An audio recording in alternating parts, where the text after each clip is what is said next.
Welcome back to Let's Talk Canada. I'm your host Sabrina Hashmi, and today we'll be looking at the Canadian pop culture during the 1940s.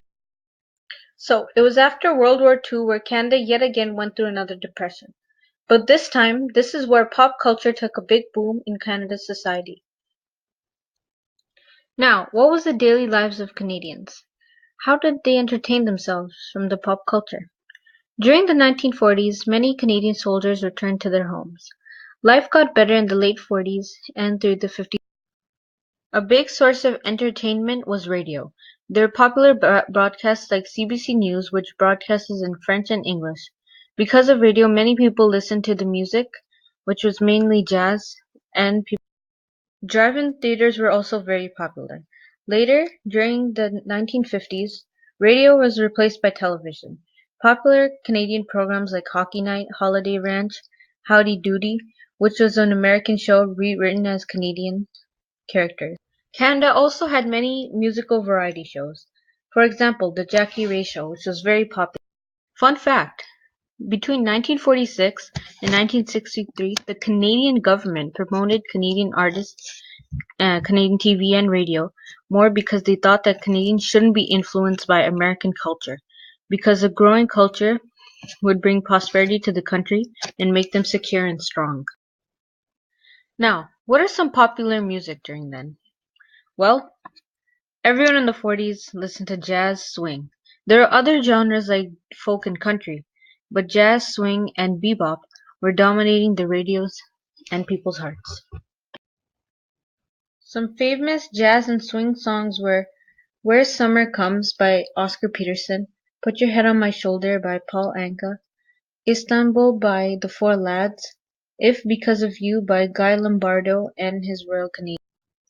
Popular dances included ballet, swing, and ballroom. But in the 50s, music changed a lot. Instead of jazz and swing, people started listening. Some famous singers included Oscar Peterson, Paul Anka, Phyllis Marshall, Ronnie Hawkins, bands like the Four Lads, the Diamonds, and the Crew Cuts. Some Canadian celebrities included Paul Anka, who became an international known star at the age of 16. Within weeks, his first song Diana became #1 world in the song and sold 20 million copies. He was worldwide, singing on stages before his. Other famous Canadians included Glenn Ford, who was a Canadian actor. He started acting from a young age, but he stopped to serve in the military. Later he would return to acting and was casted as the main lead in many films.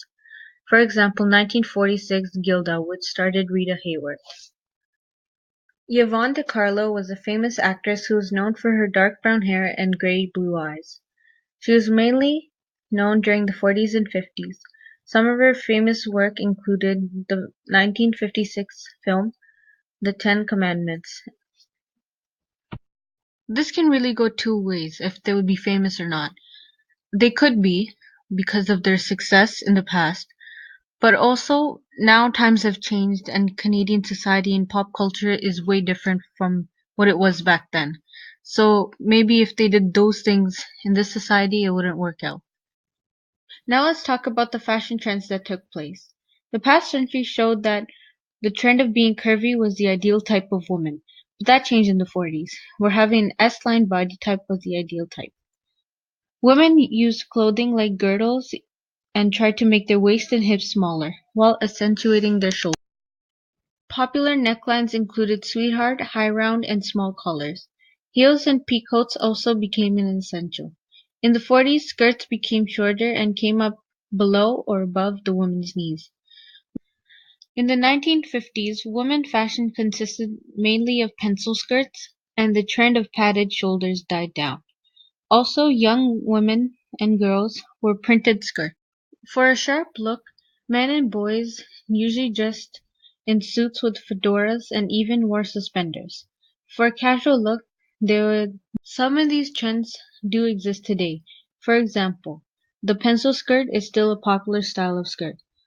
Also, most of men's fashion remained trendy and throughout the 40s and 50s, Canada's art also changed. Abstract art started to make its way into Canada. In the 40s, famous Quebec artist Paul